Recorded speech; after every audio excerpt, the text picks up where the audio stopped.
নমস্কার ম্যাডাম। আজ আমরা একটি গুরুত্বপূর্ণ বিষয় নিয়ে আলোচনা করব। বিষয়টি হলো ঘুমের মধ্যে শ্বাসকষ্ট, নাক ডাকা, যেটাকে আমরা অবস্ট্রাকটিভ স্লিপ অ্যাপনিয়া বা ওএসএ বলে থাকি। প্রথমেই আপনি কি আমাদের বোঝাবেন এই ওএসএ বা অবস্ট্রাকটিভ স্লিপ অ্যাপনিয়া ব্যাপারটা আসলে কি? অবস্ট্রাকটিভ স্লিপ অ্যাপনিয়া এমন একটি সমস্যা যা বিভিন্ন সংসারে অশান্তির কারণ হয়ে দাঁড়ায়। কারণ এক্ষেত্রে আপনার সম্পূর্ণ ঘুম হয় না, নাক ডাকার সমস্যা হয়। সেক্ষেত্রে সারা দিন একটা ঘুম ঘুম ভাব, একটা ডিজিনেস আমরা বহন করে চলি। আমাদের কাজে মনোযোগ নষ্ট হয়, আমাদের কনসেন্ট্রেশন নষ্ট হয়, আপনার সাথে ঘুম নষ্ট হয়।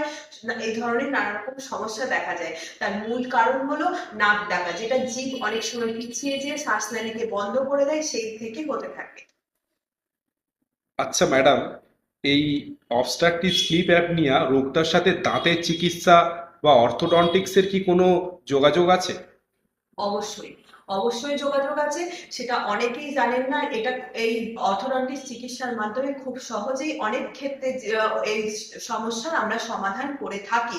সেক্ষেত্রে বেশি ইনভেসিভ প্রসিডিওর যেমন সিপ্যাপ বা এই ধরনের যে ট্রিটমেন্ট, সেগুলো নাও করতে হতে পারে। তাদের ক্ষেত্রে শ্বাসনালীর এই ওএসের সমস্যাটি মূলত এই চোয়ালের গ্রোথের কারণে হয়। যাদের চোয়াল ছোট হয় বা চোয়াল পিছিয়ে থাকে, বিশেষ করে এই নিচের চোয়াল অনেকের ক্ষেত্রে পিছিয়ে পড়ে, ঘুরে থাকে, ছোট থাকে, তাদের ক্ষেত্রে আমরা খুব সিম্পল কিছু ডিভাইস ব্যবহার করি যেগুলো চোয়ালকে কিছুটা এগিয়ে দিতে সাহায্য করে।